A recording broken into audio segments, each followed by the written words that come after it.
Usa ka pagtuo, usa ka tingog, usa ka katawhan.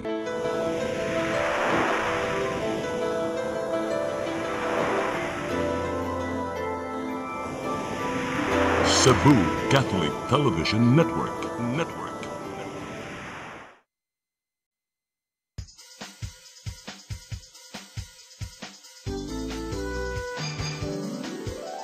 Hello Cebu, maayong buntag. Yaksunta ang kahayag nga nagsugid sa matuod, nadagan sa panghitabo. Hello Cebu, maayong buntag Pinoy.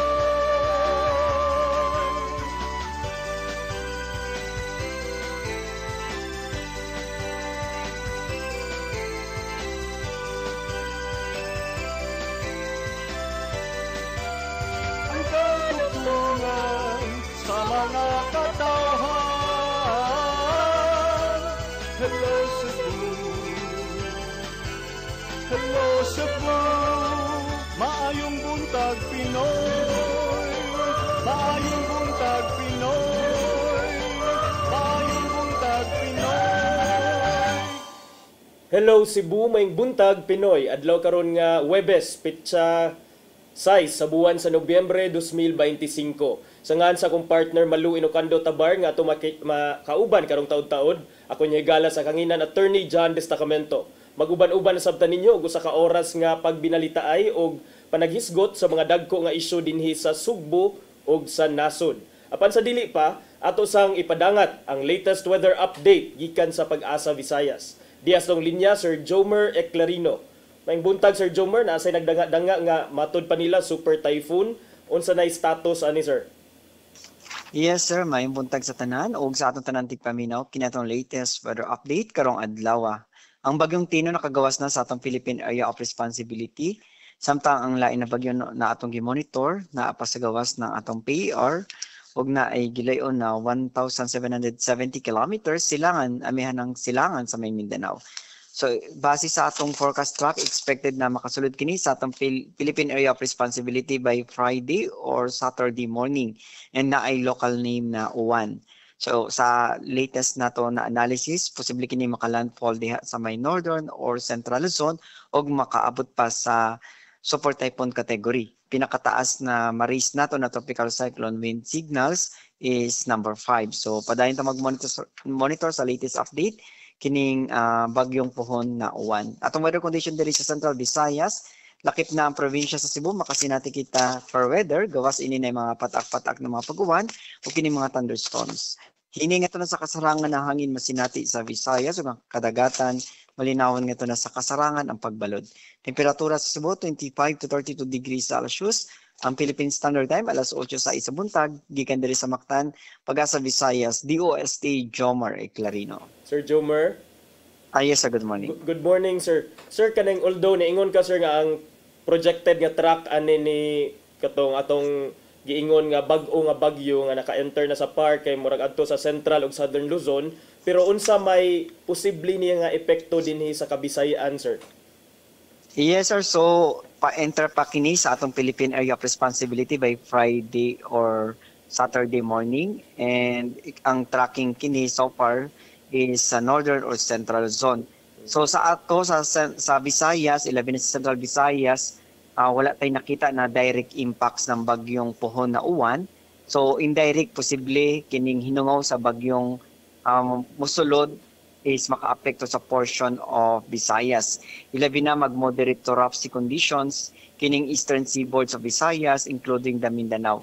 So monitoring ta ang indirect effect possibility kining hinungaw sa bagyong pohon Uwan sa Visayas area. Okay. Daghan sir nya magpabilin mi nga makig kuan ninyo sir mangayong update abahin ano niyang weather system nga sa tuang naa sa west sa atong nasod nya maingon magka sir no nga fair weather na diri sa Metro Cebu. Yes sir, so actually wala pa kini nakasulod sa PAR o layo pa sa atong nasod. Series of warnings and advisory na atong gihatag So ang atong next na tropical cyclone advisory is onyang alas 11 sa buntag. So daily ta monitoring because mas layo pa. So nanatay mga advisories in warming nagihatag sa atong mga kaigsuunan. Okay, daghang salamat Sir Jomer Eclarino para sa imuhang latest weather update sir og mayong buntag ninyong tanan diha sa inyong buhatan. Okay, sa pensa salamat at good morning sa atong tanan. Mao kadto si Sir Jomer Eclarino gikan sa Pag-asa Visayas. Nyarita sa atong mga front pages sa mga local o national nga mga newspapers. Atong sugdan sa Sunstar Cebu. Sa Sunstar Cebu, Tino's floods expose 17.4 billion infra failure. Sa Super Balita, 111 namatay sa baha sa Metro Cebu. Sa The Freeman, death toll rises to 111. Sa Banat News, 111 na ang patay sa bagyo sa Sugbo base sa ulahing taho sa Emergency Operations Center kagahapon. Sa Philippine Daily Inquirer, Zaldeco won't come home, cites threats. Sa The Philippine Star, Cebu declares state of calamity. Sa Manila Bulletin, 66 dead as Cebu bears brunt of Tino. Ug sa Tempo, final mission, 6 Philippine Air Force rescuers perish in storm crash. Mao kadto ang mga dagko nga balita nga migawas sa mga nagkadaiyang pamantalaan lukop nasud. Sa atong pagbalik, mga balita, please stand by. Hello Cebu, maayong buntag Pinoy, maayong buntag Pinoy, maayong buntag Pinoy. Discover the beauty of the Philippines.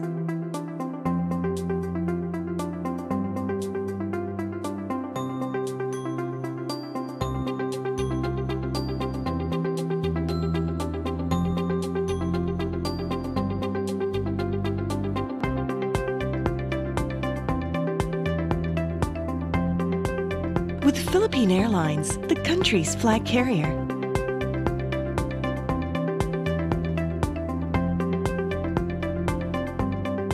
The airline that lets you feel the warmth of the nation.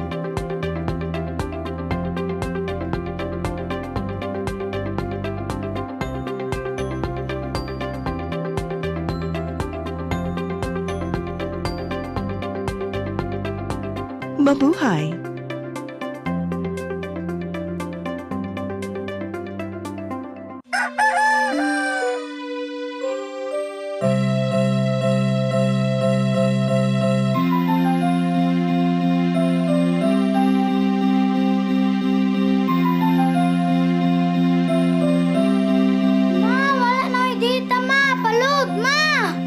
Sorry ma'am, na-late ko.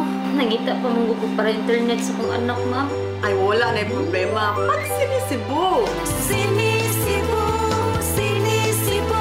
For your internet connection. And for the signal of your cable TV. So fast and straight, the transmission to your home. Sinisibu! Sinisibu, Sinisibu. Offers you to have fiber optics. For your viewing experience, perfect and clear, so fast. So great and affordable for you to enjoy. Sinisibu. Sinisibu Television Network Incorporated offers fiber to the home broadband internet bundled with fiber to the home cable TV connection. Sinisibu Television Network Incorporated with its operation in Metro Cebu and the whole province of Cebu soon. And affordable for you to enjoy. Sinisibu! Hello Cebu, hello Cebu, maayong buntag Pinoy, maayong buntag Pinoy, maayong buntag Pinoy. Balik sa Hello Cebu, may buntag Pinoy ug karon sa atong mga balita. Nagunas to mga balita karong buntaga, probinsya sa Sugbo gipaubos na sa state of calamity tungod sa mga nakalas human miigo ang bagyong Tino. Mga detalye sa report ng Gian Navarro. Gipaubos na sa state of calamity ang probinsya sa Sugbo tungod sa bating epekto sa Typhoon Tino. Pinasikad kini sa Executive Order No. 68 nga giluwatan ni Gobernador Pamela Baricuatro niadto Martes sa gabii. Karong hapon giuyonan sa Provincial Board pinagi sa resolusyon ang pagpaubos sa state of calamity sa lalawigan. Tungod dini, kinahanglang magamit ang Quick Response Fund sa probinsya o kalungsuran ngadto sa nagpadayong relief, recovery and rehabilitation operations. Nakigalayon si Gobernador Baricuatro sa mga utility companies aron mabalik ang supply sa kuryente, tubig ug linya sa komunikasyon sa labing daling panahon. Kaya na yung mga reported na missing individuals, no? So nagpadayon gihapon ta. So in fact, yesterday na ngayo tag reinforcement sa national. Kay max out jud kayo ang ato mga responders karon because of course ang Cebu City sad nanginhanglan sa silang tabang. So we've already talked to Malacanang yesterday regarding sa reinforcement sa ato mga responders. Usab sa kasub-anan sa mong trahedya, si Vice Gobernador Glenn Anthony Soco, ilabi na nga personal niyang nasaksihan ang halapad nga pagbaha sa pipila ka bahin sa Northern Cebu human sa bagyo. We will do everything within our mandate to make sure that help is delivered honestly, fairly, and without delay. This is not a time for politics. This is a time for service, accountability, and compassion. Base sa ihap gikan sa mga LGUs, anaa sa 92 ang kinatibuk ang ihap sa mga nakalas human giigo sa bagyong Tino. Nagagikan sa liloan ang labing daghang casualties nga niabot og 35 ning pagkutlo sa balita. Sa habig usab sa dakbayan sa Sugbo, siyam pa ang kumpirmadong patay human sa subsub nga pagpangita sa mga otoridad. Nakigsabot si Mayor Nestor Archival sa mga utility companies ug mihangyo nga mabalik sa labing daling panahon ang linya sa kuryente ug tubig sa ubang dapit sa syudad. Subsob na ang clearing operation sa bukirang bahin sa dakbayan aron makaagi na ang ubang mga sakyanan ug mas mamobilize pa ang paghatag og hinabang ngadto sa libuan ka mga apektado. Gian Navarro, CCTN News. Samtang dugang tulo ka mga patayng lawas sa nakit-an sa syudad sa Mandawi. Tungod niini moabot na sa 12 ka mga patayng lawas ang natala sa syudad tungod sa bagyong Tino. Ang kasayuran nihatod ni Mary Rose Sagarino. Gikumpirma ni Mayor Tadeo Junki Iwano nga dugang tulo ka mga patayng lawas ang nakitaan sa syudad sa Mandawi subay na sa epekto ni bagyong Tino. Tungod niini, moabot na sa 12 ka mga patayng lawas ang na-recover sa syudad. Kaganinang buntag, na-recover sa response team sa barangay Magikay ang patayng lawas sa usa ka babay. Apan giklaro sa mayor nga dili residente sa Mandawi ang duha sa siyam ka mga patayng lawas nga na-recover kagahapon. Ay katong i-post nato na duha sa Kanduman, dili bitot sila taga Kanduman, ano lang ilang recover lang ang mga lawas sa barangay Kanduman. Sa pagkakaroon, padayon ang pagkumpirma o pag-ila sa mga namatay. Matod sa mayor nga mopadangat og pinansyal nga hinabang ang syudad ngadto sa mga namatyan nga pamilya, nagkantidad og 50,000 pesos. Mary Rose Sagarino, CCTN News. Samtang kapulisan sa dakbayan sa Sugbo, dali nga mipakatap og mga pulis sulod sa Villa del Rio sa Barangay Bakayan, human masanapan sa tubig baha ang kabalayan aron motabang sa clearing operations ug mapugnan ang posibleng pagpangawat sa mga kabtangan sa mga mulupyo. Ang kasayuran ihatod ni Arnold Bustamante. Human masayod gadako ang kadaot nga gidala ni bagyong Tino sa dakbayan sa Sugbo, ang Cebu City Police Office may pikatap gilayon sa laga mga personnel nga nagsilbing standby force aron na mopahigayon og search, rescue and clearing operations. Si Police Colonel Enrico Figueroa, ang direktor sa kapulisan sa syudad sa Sugbo, personal nga miadto sa Villa del Rio subdivision sa Barangay Bakayan.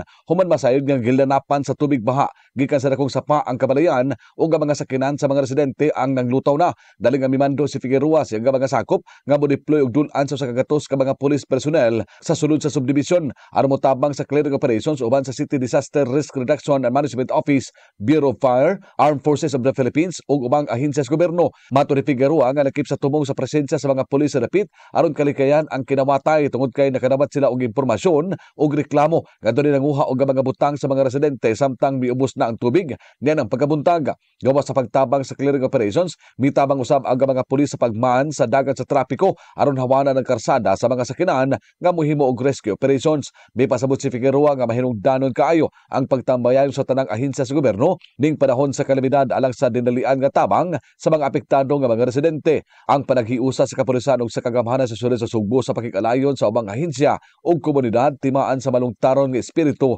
sa pagtinabangay pagtubag sa mga panginahanglan sa mga biktima sa kalamidad. Samtang si Police Colonel Abubakar Mangilin Jr. dali usab nga nagpadala og mga police personnel sa amihanang bahin sa Lalawigan sa Sugbo nga maoigyagian ni Bagyong Tino. Gitahasan ni Mangilin ang mga personnel nga molusad og rescue operations ug paghawan sa mga karsada nga nababagan sa mga natumbang nga kahoy ug pagsusi sa kahimtang sa mga residente ilabi na nga bago pa sila giigo sa linod ngadto September 30, 2025 sa gabi. Gisusi usab niya ang mga evacuation centers kung luwas ba ang tanang mga mibakwit biniyaan ang ilang tagsitag sa mga kabalayan. Nasubo ang kapulisan sa Central Visayas nga ni daghang kinabuhi ang nakalas dungan sa pasalig nga andam ang PNP nga motabang kanila. Arnold Bustamante, CCTV News. Sa laing balita, presensya sa mga local chief executives panahon sa katalagman gihimug-atan ni Gobernador Pamela Barrecuatro. Taliwala kini sa pagpangayo og Foreign Travel Authority gikan sa pipila ka mga mayor sa 5th District. Ang kasayuran ni hatod ni Gian Navarro. Gihimugatan ni Gobernador Pamela Barrecuatro nga mahinungdanon ang presensya nilang mga local chief executives panahon sa katalagman. Human sa pag-igo sa Bagyong Tino, nagpakisusi mismo ang gobernador sa mga local officials sa kalungsuran ug syudad aron masuta ang sitwasyon ngadto sa mga apektado. Alang niya, kinahanglan gyud ang pagresponde sa mga sama niyang elected officials sa matag krisis aron mas matutukan ang mga sulirang giatubang sa publiko. Gikan kini sa pagpamakwit ngadto sa mga maapektuhang residente hangtod nga mangunay sa paghatag og hinabang. Atong nahitabo nato nga Bagyo Tino, no, nga mas kusog pagyod sa Udet. Kaya as you know, ang Udet hangin biya to. Pero kaniya to tubig, flash floods. So muna, especially sa kanabitong mass evacuation, preemptive evacuation. Kini ang nimong reaksyon sa gobernador. Human masayod nga pipila ka mga local chief executives sa 5th District ang giingong wala nagpakita atol sa pag-igo sa bagyo. Gikumpirmar sa legal counsel sa Governor's Office nga si Attorney Restituto Arnaiz nga nag-request ang mga mayor sa ilang buhatan og Foreign Travel Authority aron makabiyahe gikan Nobyembre 1 hangtod 7. Pulos hinuon personal ang ilang mga rason sa pagpangayo nini maong napirmahan sa gobernador. Kini na lang ang nimong tubag ni Arnaiz sa pangutana sa media kung tuaba sa laing nasod ang maong mga opisyal. But di ko makakonfirm kung ni-travel ba yun sila. But akong makonfirm is ang travel authority nga ilang gi-request napirmahan to ni Gov. So approve siya. Nag-approve ni Gov.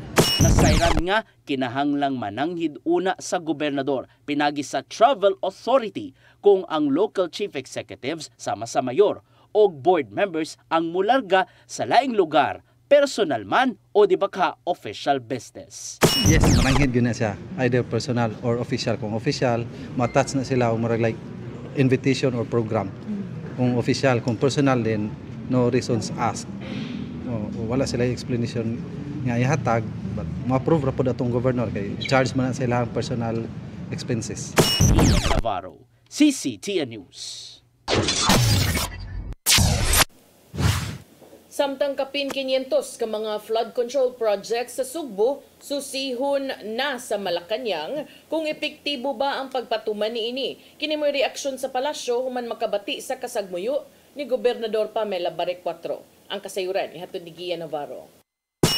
Kinahanglang susihon sa palasyo sa Malacañang ang kapin 500 ka mga flood control projects sa Sugbo aron masuta kung sakto ba ang nimong paggamit sa panudlanan sa nasod. Sa press briefing sa Malacañang kaganyang udto, Gibot yag di Palace Press Officer Undersecretary Claire Castro nga anaa sa 343 ka mga flood control projects ang gipatuman lukop lalawigan. Duha lang ang terminated gikan sa maong mga proyekto sukad datong 2016 hangtod 2022. Ubos sa administrasyon ni Presidente Ferdinand Bongbong Marcos Jr. miabot og 168 ang flood mitigation projects nga gipanghimo usab sa Sugbo. Anaa sa 55 ang nagpadayon pa ning pagkutlo sa balita. Kini ang namong assessment gikan sa palasyo human masayod sa halapad kayong pagguba gumikan sa grabing pagbaha nga dala sa Typhoon Tino. Dahil lumalabas po kanina yung initial data natin ay 343 flood control projects ang nagawa since 2016 to 2022 sa Cebu. Mula sa 1st District, 2nd District, 3rd, 4th, 5th, 6th, 7th hanggang sa city.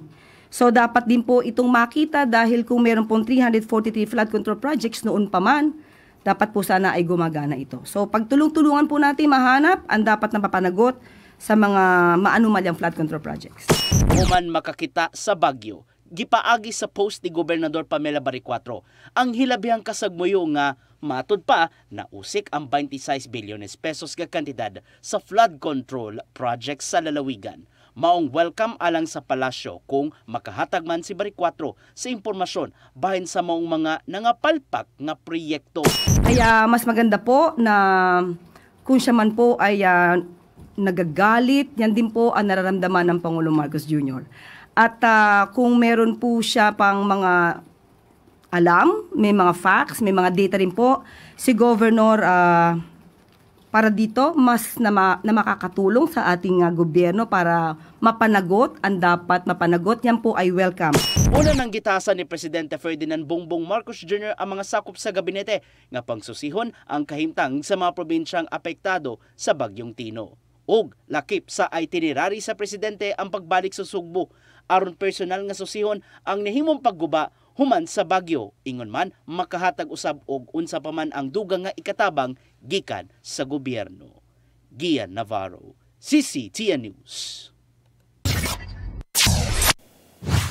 Mao katong mga balita nga nahipo sa itong kaubanan sa CCTN News and Public Affairs Team. Yung katong nakita kagahapon sa itong mga balita sa Sayri 47. Yung napamantay gamay ng oras, attorney, maghisgot sa ta. Sa man imuhang gustong unahon. So man itong ari gihapon ta nilang tamulayo partner kay kuan pa man ni. Init tong gihapon ning issue sa pagbaha sa Tua ba. Gi-report am to ganina no nga 111 na in town ka mga tao ang nangamatay. Nya ubay-ubay pa ang gipangita hangtod karon nga missing partner. Nya gahapon sa interview ni Governor Pamela Baricuatro, maingon siya nga over 119 people ang na-displaced tungod ani sang baha. Nya we have been saying this for a long time, di ba partner nga. Diri sa tong programa sa Hello Cebu nga kanong ang Cebu wala man gyud siya na Cebu na pod, Cebu na pod. Kay daghan kay mga nakit-an.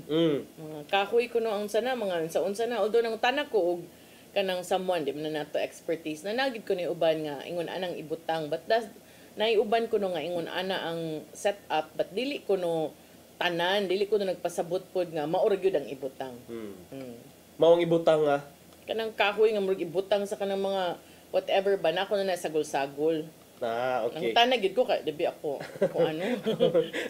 As ayanong Subuanon. Yes, as ayanong Subuanon niya. Wa man tay kanang scale ana, wa ko nag-architecture, wa sad ko nag-engineering. So nangutan na gid ko og kanang civil engineer ba nga kanang naday kuan times nga ibutang kanang bamboo ana so nako na uban constructions nga projects nga nain ana muabag dili nga kana ra gyud ang ibutang. Then kanay partner ang recent ka nahitabo no katong linog wala ra man kay nato na tandog ang kuan ang ato ang mga galamhan kay wala gyud for the longest time sige tagisgot ra to programa nga asa ra din mga programa nya mura magwa gyud way ni kihol partner ba andan karon na gyud kay na busy pa man sila sa dito sa Bulacan. O ni atong giingon partner lagi nga Bulacan is just one among the many. Yeah. Karon, I think this is nationwide. Oh, this is a widespread kanang incident nga ni kuyanap lang because wa may kuan O may nangutingkay, ano ba? Kay walay nangutingkay, and then call it unsa man, karma, call it nature, call it God's way of knowing all these things. Kay kinsa may magbuot partner. Aw kana nga magbagyong unta. Nature na ang ni-expose sa mga kakulian, nature na ang ni-expose sa mga binuang, ug naamang gani ang uban makaingon kita na agyod. Di kay kita makaingon nga na ghost project sa Cebu, attorney, pero di gid ko makaingon pod nga why substandard. Actually substandard. Si Governor Pamela Baricuatro partner kagahapon ingon siya nga do na kunoy either ghost o kining substandard projects in Metro Cebu, in Cebu as a whole partner. Iyan ako nung gitugyan dito sa Independent Commission on Infrastructure ang report kabahin sa ilang investigation og daghan siya nakita nga mga proyekto kuno nga substandard. Wala siya mi-specify partner because it's not for her kuno. She is not in a position to say it because ICI is already investigating these things, pero sakto pod para di pod ma-tainted ang whatever findings kay people can just easily defend it as gipolitika. So sakto pod nga gitugyan dito kay gihimo mo gid ng commission for that. Pero looking at the numbers partner kagahapon ang Malacañang ingon siya nga 343 flood control projects ang natala dinhi sa Sugbo gikan sa 2016 to 2022. Wala naman lang niya gipadayon to 2025 partner. Anong tama naman sa 2022? Nga naman ka, attorney. Adi, i-contextualize man gud nato ang mga numbers partner kay of course no kini mag-expect magyud ta because she is the communications undersecretary under the current administration ni Presidente Marcos. So ang yan data gihatag 343 flood control projects from 2016 to 2022. Yung gikuan na lang to, attorney, as of October 2025. Ana ADI partner. Na ADI 168. 168 from 2022 to 2025. Klaro na dira kay mo ingon ang uban nga gikuan ra gyud. Gipili. Splice na ko naa sa splice yung video naa sa splice dili 343 nya dayon 168 and then kini makes you question partner ba sakto lagi tong giingon ni GovPam nga 26 billion nya dayon nganong nainani man ta. I mean ikaw partner dugay-dugay naman jud ka nga diri nagpuyo sa Cebu. Yes. Kanus akalas naka-experience og inani nga klase matang sa pagbaha. Deadly nga pagbaha no. Well, ako sad no, I try to look at things from different angles kay kung mututok lang yun ta sa flood control, it's so easy to blame all those nga nalambigit from DPWH to people in Congress. But para nako, attorney ba, I keep on saying that this is kanang kung ang kaayuhan sa ato ang komunidad, sa atong nasod, di ba ni nga iyahara sa mga nas katungdanan, apil ba ta? Kay kitang tanan nakatampo ta, oy, every time nga mo tunol ta, o sa kagatos, 200, 300, para lang mulusot ang imuhang permit sa OBO. That's already nakatampo ta. So basically partner you're saying do not pin all the blame to the national government, even the LGUs, even the private sector. Well, in a way di kita nakapugong kay nakakwarta masad mo naharuhay inyong kinabuhi, but to me kanang let's look at things in a bigger perspective kay mutuo man gyud ko, attorney, nga daghan kaig factors to be considered kaning nahitabo sa Tino. Number 1, sige, nature. Katong atong interview sa Pag-asa gahapon, gikusgon sa bulog sa uwan. Okay. Gisamutan sa infrastructure nga mga binuang. But if you look at it, daghan kaayog mga nabahaan, attorney, nga wa ka nag-expect and you were thinking safe kay subdivision, but kana lang daang subdivisions. Gikan sa pagpili sa location, ngadto sa pag-approve sa permit, ngadto sa pagplano, ug sa pag-execute, ug sa pag-check sa occupancy. Do you think walay binuang dihang nahitabo? Well, there's a presumption of regularity, partner, kay gobyerno man na siya, pero hopefully sad wala say mga wala na gini lagi ismiring huy ang ilang mga permits ngadto kay. Pero kapila na ta nakadungog ana, attorney, do nagiuban would even attempt private entities nga kanang palutsa lang ni Kap, palutsa lang ni Mayor, palutsa lang ni Sir kay kanang ako'y bahala nimo. Kanang mga na ba? Kabantay ka, partner. Kini ba kung imuhang i-enumerate ang mga LGUs, Liloan, Consolacion, Mandaue, nya didto Talisay, diri sa Cebu City. kung imong tan-awon ang mga bukirang bahin ana partner ng mga LGU ha. Upaw na napuno nag subdivision partner. So unsa man sad kanang wa ba sad tay total nga kanang overview sa mga ingon ani nga mga development, and how can we make sure nga ang development while magpadayon, while mulambo, dili at the expense of the people. Kay dili man sad siguro partner, this is the first time nga inana ka grabe ang bulog sa uwan nga atong na-receive. Murag naapa man siguro yung previous incident sa una nga inana ka kusog, pero nganong inani man ang baha karon. Nganong grabe kayo. In fact, I was looking at katong mga dams, basig na igipang daghan gipang ablihan na uban. Yes, so kanang contributing factor na siya tanan ba. Pero mao lagi kung ato nang tutukan karon mag-investigar ta ban-aid ra atong solusyon, may gyud og kanang kung sa Tagalog pa attorney malawakan nga kanang solution nga sustainability gani.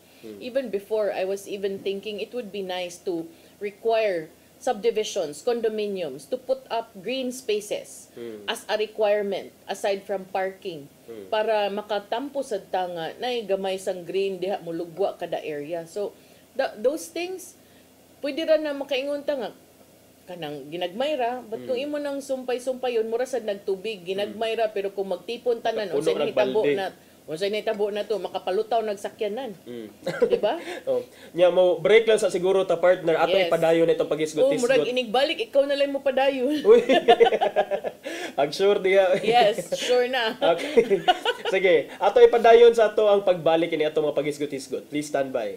Hello Cebu, hello Cebu, maayong buntag Pinoy, maayong buntag Pinoy, maayong buntag Pinoy. Discover the beauty of the Philippines.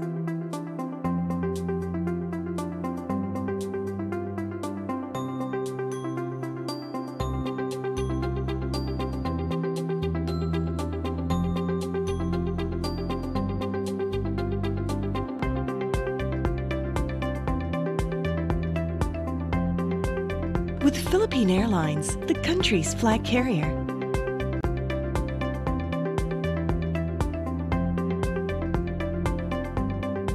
The airline that lets you feel the warmth of the nation.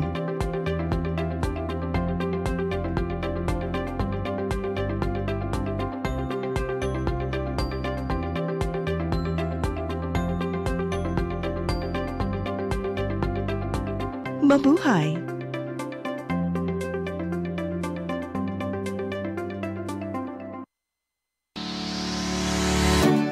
Looking for the best internet deals in Negros Oriental? Field Products Negros is here to bring you fast, reliable, and affordable internet with plans made just for you.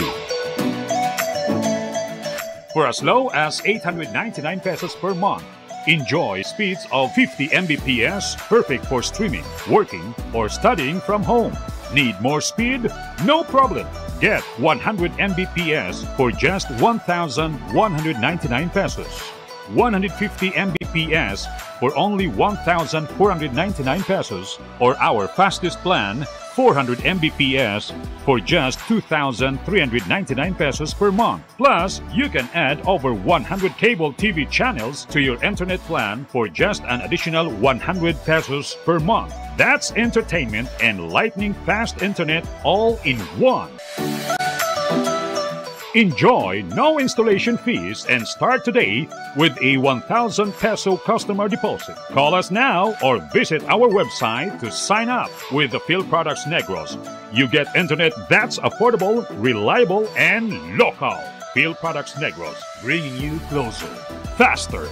Call us at 0917-631-5240 or visit our website www.fieldproductsnegros.net or our Facebook page, Field Products Dumaguete. Subscribe now. Hello Cebu, hello Cebu, maayong buntag Pinoy, maayong buntag Pinoy, maayong buntag Pinoy. Balik sa Hello Cebu Maayong Buntag Pinoy. Ang Malacanang mga higala human atong bagyo nga mi kalas sa kapin o sa kagatos ka mga kinabuhi din sa Sugbo mga higala. Karon gusto na nga paimbestigaran sa Malacanang ang mga flood control projects nga na-implementar din sa ato ang probinsya over the past few years. Mo to atong gi-mention ganina nga dunay 343 ka mga projects na implement dinhi sa Sugbo between 2016 up to 2022, then 168 projects, flood control projects from 2022 up to 2025. So mo na kagahapon mga higala si Undersecretary Claire Castro dito sa Malacanang mo na ang giingon nga ato ning we will look into that because ang yahaman sa mga higala kay it's not during the time of President Marcos Jr. kuno nga you should know about flood control projects kay ang natribukar man kuno earlier base sa ilang initial data 343 ka flood control projects na kumpleto ni dinhi sa Sugbo from 2016 to 2022. Pero kita sa mga higala magkuan ta ni magmatngon ta giunsa ni nila pag-phrase ilang mga statements. Kita nga mga ordinaryo nga Sugboanon dili ta mo tan-aw kung kinsa ng presidente diha ang hingtungdan, kinsa nag-implement na kinsa nga administrasyon na nang ato man it doesn't matter kinsa nga administration kana nga mga proyekto gipanghimo. Ang ato araman is whether naabay misurikbot sa pundo sa mga flood control projects at in those times. Matud ni Yusek Claire Castro kagahapon nga from 2016 to 2022, 343 ka flood control projects ang naimplementar sa 1st District, sa 2nd District, sa 3rd, 4th, 5th, 6th ug 7th District sa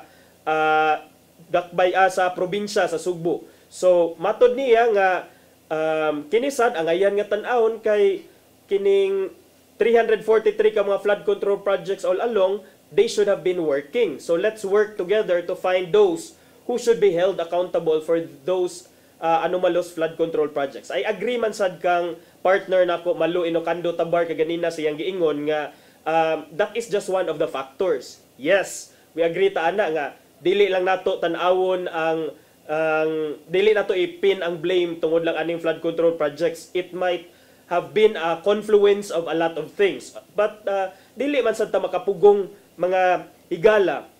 And all the more matrigger ang atong mga katawhan sa mga panghitabo sa pagdemand og accountability og transparency kabahin aning mga maong proyekto, especially nga kinabuhi sa tawo na ang na-involved og tan-aw nato kato mga nahitabo sa Mananga nga murag na wipe out gyud ang entero kaning ang river banks along the Mananga River diha sa Talisay. Nya that is also the situation sa uban nga mga LGUs dito sa Danau baha, diri sa Liloan baha, sa Konsolasyon baha, sa Mandawi City baha, sa Dakbayan sa Sugbo baha, sa Talisay baha. And we heard ganina kang partner Malu nga dito sa Toledo na asay pagbaha, sa Balamban do na say mga nangamatay didto, wa ta kay bawk sa circumstances sa pagkamatay, dunay unom kuno I don't know kung tungod na sa baha or unsa. So baha everywhere na gyud ta. So kita dili na ta makabasol aning mga katawhan karon kung maingon sila nga asa man dining 26 billion pesos nga gibukbo dinhi sa Sugbo from 2022 to 2025 alone 26 billion. Ya kung imo nang isuma total mga higala gikan 2016 or even we can even go further to earlier than that. Maybe sa panahon ni Pinoy naabay mga flood control projects because wala man gud giilang nga presidente kung ikaw mangurap ka or imuha ng surikbuton ang kining pondo sa infrastructure. So hinaot mga higalang mahatagan tagkatin-awan kagahapon nakita man nato si Secretary sa DPWH nga si Vince Dizon nakiginabi man ato murag may ocular inspection gyud siya sa ihitabo didto sa Mananga River sa Dakbayan sa Talisay. Dunay mga videos nga nakita siya nakigistorya kang Talisay City Mayor Samsam Gulyas. Hinaot no nga kaning mga inani this will result to something more tangible. And then it's about time na sad nga after Bulacan matan-aw sa nato dire ang ato ang mga proyekto kay mo lagi na we're talking not just about thousands, not just about millions, but billions. It could be trillions. Ang gibubo nga pundo dinhi sa Sugbo niya dayon inana lang ang inani ang ato masinati karon. So hinaot nga mahatagan ta anag katin-awan mga higala sa ilahang mga sitwasyon kay dili ni tiaw-tiaw ang 111 ka mga kinabuhi nya daghan pag gipangita karon, daghan pang missing mga bata kasagaran ug dili manggod matud pa sa pakiginabi nato kagahapon sa Pag-asa nga kining dili man prepared man sad ang mga tao pero ang wala gi-expect is ang bulog sa tubig, ang flash floods. Ang dili man ang bagyo per se ang directly nakapatay ani mga tawhana pero ang epekto sa bagyo, particularly ang epekto tan-awa ni kanilang sa sitwasyon sa Konsolasyon diin hasta ang baka in town na appeal sa, and then I think kini highway ni siya, kini highway North Road man ni siya katanawa nay makdo murag karsada gyud ni siya nya tan-awa tagahawak hapit ang tubig. And makakita gyud ta nga wala nay kadaganan asa ni padung ang tubig. So lunop na gyud bisag asa. Nya mao lagi to 111 na ang patay, dozens are still missing as of kagahapon base sa tala sa Provincial Disaster Risk Reduction and Management Council. Ang liluan mga higala maoy dunay pinakadaghan nga number sa deaths or patay, 35 ang namatay sa lungsod sa liluan. Ang Compostela dunay 15 ka mga patay, sa dakbayan sa Sugbo 12, sa dakbayan sa Mandawi 12, sa dakbayan sa Danau siyam ka mga patay, dayon 7 sa Talisay City, 6 sa lungsod sa Balamban, 2 sa Asturias ug tag-usa didto sa lungsod sa Konsolasyon, sa lungsod sa Bantayan ug sa lungsod sa Tabugon. Duna say 7 ka mga missing pa nga tawo didto sa Talisay ug tag-usa didto sa Danau ug sa dakbayan sa Mandawi. Daghan pasad nga mga daghan pasad nga mga lugar, mga LGUs, mga lungsod ug syudad ang submerge pa gihapon sa baha as of gahapon. Nangayon ang pakitabang si Governor Pam Bariccuatro sa national government para sa search and rescue operation ug alang sa pag-address aning baha nga wala pa ni hulpa hangtod karon. Doon na say mga landslide nga natala nga nakapa sirado sa mga sa ato ang mga kakarsadahan o ato ang mga kuansad, mga bridges nya power outages. I believe kagahapon ra na restore ang power or kining electricity sa pipila ka mga LGUs, although dunay pipila ka mga barangay, ubay-ubay nga mga barangay na nakasinati gihapon og wala gyapon sila kuryente hangtod karon. So hinaot nga ma-restore na ang ilahang connection. Nya aside sa mga nangaguba nga panimalay mga higala sa problema sa kuryente o problema sa tubig nga running low na og unstable communication, duna say kani unstable communication, di ba? Ang tod gagahapon murag intermittent gihapon ang signal sa mga telcos. Although sa diri sa syudad manay gamay nga signal pero kung mag-data ka dili gihapon inana ka stable ang signal kagahapon sa data and even sa kining kanarang usual nga text nga data o call. So si Governor Pamela Bariccuatro iya nang gipundok, iya nang gi-meeting ang iyahang or kini mga public utility providers kagahapon aron ma-coordinate sila para sa immediate nga pag-restore aning mga essential services o pag-assess sa full extent sa impact sa maong bagyo manghigala. Matod ni Bariccuatro nga we want to restore our power as soon as possible aside from the ongoing rescue operations. Nya iya sang gikumpirma nga si Presidente Bongbong Marcos gi-schedule nga muanhi dinhi sa Sugbo, bisita na sa Sugbo karong Biyernes aron personal nga mo tan-aw sa extent sa damage sa mga nangaguba nga mga property dinhi sa Sugbo og mo mangusad sa coordination efforts para sa national government nga assistance. Ang gobernador nga si Governor Pamela Barriquatro mihulagway kini sa Typhoon Tino nga by far the worst flash flood caused by a typhoon that has happened in Cebu. Noting ubay-ubay nga mga transmission facilities were submerged nga nakapadilatar sa pag-restore sa electricity. Ang kuan siya karon dito sa Liloan sad, ang mayor sa Liloan nga si Aljo Frasco sa iyahang post sa Facebook a day after the typhoon miingon nga 4,309 ka mga tao or about 1,018 ka mga pamilya ang naana sa evacuation centers dito sa ilang lungsod. Si Mayor Frasco, Aljo Frasco, may hatag sa sa iyang apology. May extend siyang apology for the lack of information hours after the typhoon since matod pa niya ang communication lines were down nga maoy rason kuno nganong ang emergency numbers were dili ma-contact human sa typhoon. Ang flash flood nga na miigo dito sa lungsod sa Liloan ug uban pang mga LGUs uban pang lugar dinhi sa Sugbo, specifically 16 ka mga areas, majority in barangay Kutkot dito sa Liloan. Tungod ana makita nato katong sitwasyon dito nga usa ka subdivision dapit sa Kutkot nga hapit na in town mo submerge ang mga kabalayan sa inside the subdivision anaka unusual ani kay even those living in subdivisions wala gi spare sa bagyo. So daghan gyapon kay damo kaingon nga ang pobre ray apektado, even the middle class, maybe even those who are kining middle income earners nakasinati sila sa bagsik sa baha. So, this is size kuno ni dito sa barangay Kutkot nya it took them hours before they were rescued since lisod man sad ang mga emergency responders kay unsaon sad nimong adto in the first place wagi ka nag-expect nga inato ang imuhang masinati. So, karon daghan gyapon sa itong mga kaigsuonan naa sa mga evacuation centers. So, kana nagpasabot nga kining mga LGUs makinahanglan sad og ayuda gikan sa whatever form of help that they can receive, no?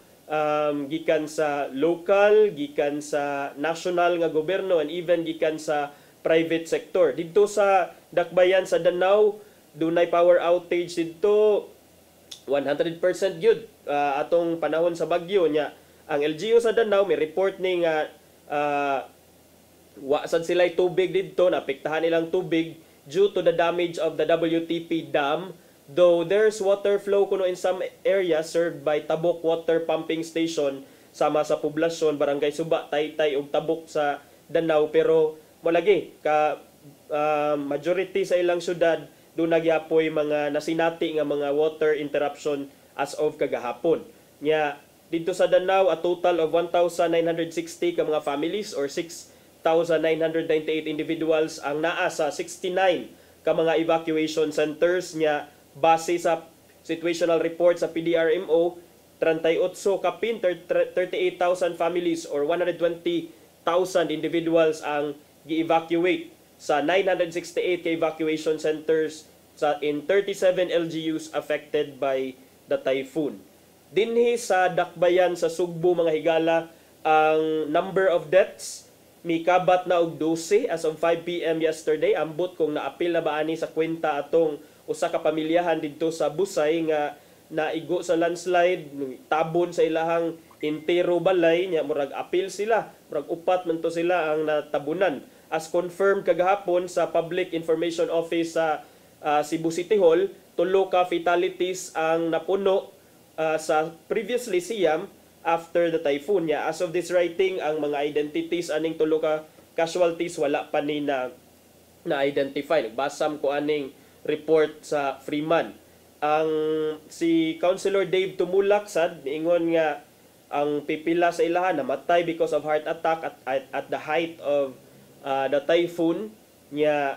Katong matod sad niya nga wala pa say number of cases, so wala pa matino ang mga identity. Sa Mandawi City, ang death toll didto 12 human ang bagyo nya. Dunay usa ka tawo nga hangtod karon missing ang mayor didto nga si Mayor Tadeo Jungki Uwano. Miingon nga tulo kalaing lawas ang na-recover kagahapon nga motor report ni Mary Rose Sagarino kaganina maong nikabat na sab og 12 ka mga patay didto sa dakbayan sa Mandawi. Si Mayor Uwano miingon ni siya nga ang mga otoridad diha sa Mandawi City are still trying to verify sa mga identities aning mga nangamatay dinha sa iyang syudad. Dili gyud to sila taga Kanduman kuno pero na-recover lang ilang lawas didto kay bawman ta nga kung mo spill over na ning mga kuan na to waterways na to sa manang Butuanon River ug uban pang mga agianan sa tubig kadi na jud ka makahibaw kung asa na ka mapunta ang kanang mga gipang anod sa baha. So si Mayor Uwano maingon nga ang number of casualties may still rise as one individual remains missing muna ngadto sa Mandawi City. Ang National Grid Corporation of the Philippines kon NGCP miingon kagahapon nga 45% na sa power supply dinhi sa probinsya sa Sugbo ang na-restore na as of 8 AM sa Miyerkules kagahapon. However, dunay mga transmission lines pa mga higala nga bag down gihapon tungod sa katulad yung giingon nga either submerged in the floods or tungod sa kakusog sa baha nga lungkat nangalugkat or kining nangaguba. So ang Visayan Electric may report nga ang ilahang restoration efforts pod are of course still ongoing across its franchise or service areas nya as of kagahapon sa buntag na-restore na kuno sa VECO or sa Visayan Electric ang 99% sa San Fernando, 91% sa Naga o 85% sa Minglanilla. Samtang sa northern areas, they remain to be heavily affected sa Liluan o Konsolasyon mga higala nga substations, maumaning kanong nangaigo gyud sa baha, so nangaguba, making clearing and energization difficult. Ang power restoration in Cebu City, Talisay ug Mandawi naa pa kuno sa 42% ngadto na sa 46% as of kagahapon, and of course murag round the clock man ang ilang pagtrabaho, so possibly nga as of karon ubay-ubay na nga mga communities, ubay-ubay na nga mga barangay ang nakabalik na ang ilang kuryente. Ang Visayan Electric pod magkumpirma nga ang power supply was deliberately shut down niadtong alas 5 sa buntag tungod sa kakusog sa bagyong Tino.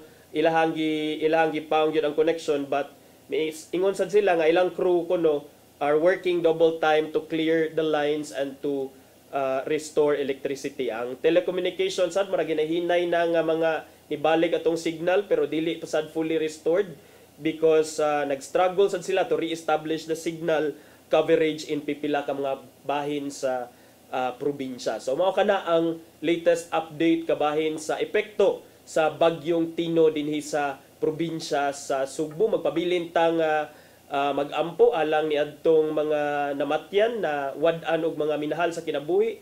Ingon man katong mga nawagtangan sa ilang mga kabtangan kay dili lalim ang ilahang nasinati karon. So napupos naman atong oras dinhi sa atong programa ato sang tan-awon kung unsay giandam ni Tatay Dodong pulong o kinabuhi.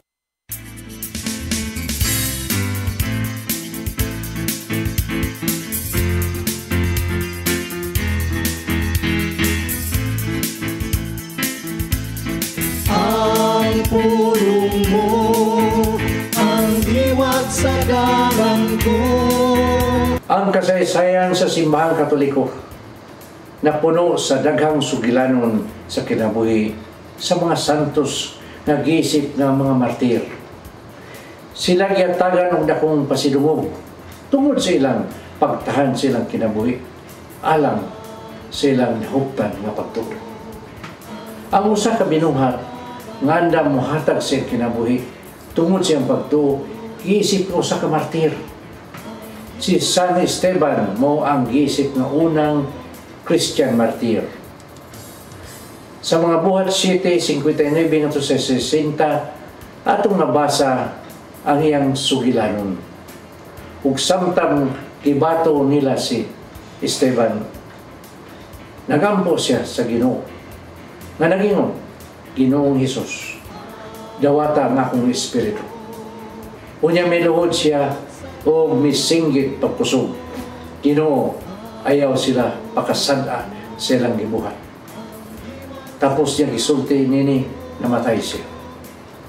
Usa ka balaanon nga buhat kung imong gidawat ang kamatayon nga dunay makatarunganon nga bugti.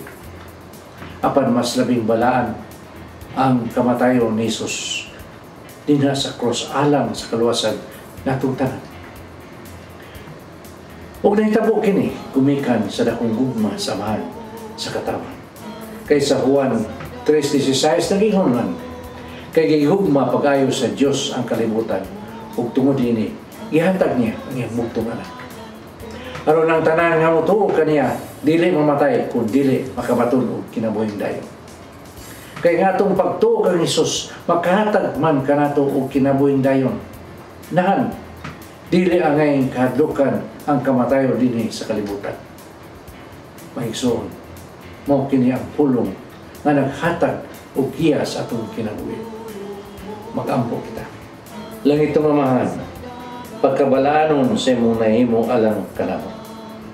Bisan sa among pagkamakasasala, giluwas mo kami. Wailay makahimo nini maong dalaygon nga buhat, gawas kanimo lamang. Busa, Ginoong Hesus, kami magpasalamaton kayo kanimo, kay ang imong kamatayon mo'y naghatag kanamo kagawasan. Amen. Samahan-samahan sa anak sa Espiritu Santo. Ang pulong mo, ang diwat sa galang ko. Pulong og kinabuhi ni Tatay Dodong Limchua maoy hingpit nga nagtapos sa atong tulumanon karong buntaga. Sa dili pa ta manamilit ato sang pasalamatan ang Philippine Airlines. Silang Nanay Diana Limchua ug Tatay Dodong Limchua. Nya salamat sab sa amo ang news manager nga si Cap Dennis Tabar, ingon man atong kaubanan sa atong technical team silang Sir Robert, Miss Inday, Sir Matmat, Miss Mabel ug Miss Joanne. Nya ato ang mga video editors nga silang Sir Michael, Sir Rodel, Sir Raymond ug dinhi sa studio Sir Ferdy, salamat.